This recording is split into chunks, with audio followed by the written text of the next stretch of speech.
The stork brought me in a basket and now I'm going up in one.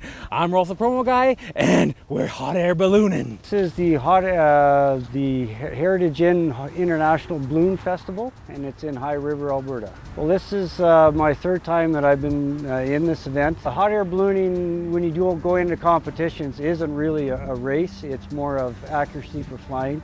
Because balloons like this are not motor propelled, we rely strictly on the winds.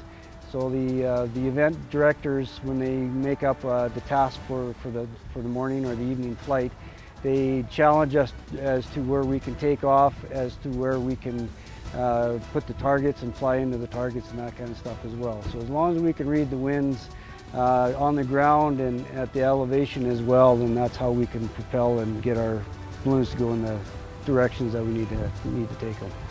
Parts of the balloon, there's basically two main parts. The first one is the basket. This is the wicker portion of it here.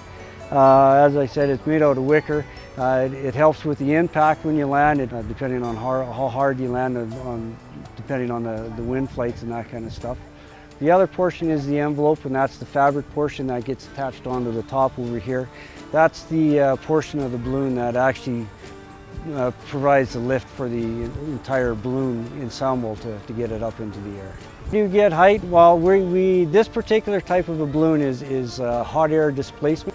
So what we do is, with the burners that we have up here, we superheat the air inside the fabric and makes it lighter than the air that's surrounding on the outside, and that allows us to get our lift with that. What it does is it has a tube that goes to the bottom of the propane tank that sucks it in, goes through the hoses that you see, and this here goes to the actual coils up here, superheats it, and makes it burn a lot cleaner so that you don't have a lot of the exhaust and that kind of stuff come back out of the envelope when you're flying. So it's just very relaxing. It's not like a fixed wing or any type of a flight where you have an engine behind you. It's very relaxing, very calm, except when you hit your burner. You can hear a lot of things on the ground when you're 100 feet up in the air, and even before you run over top of it, like a stream or something like that, you'll hear that before you even fly over top. You can fly whatever altitude you want.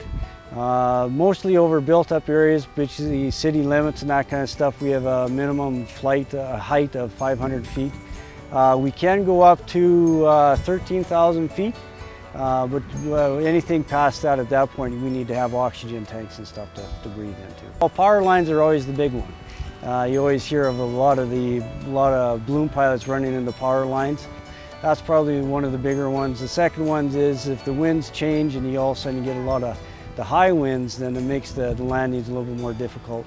You need a larger area to be able to get down and land and be able to deflate your balloon. So the only sport that I've been involved with here over the last number of years that people always come to with a smile.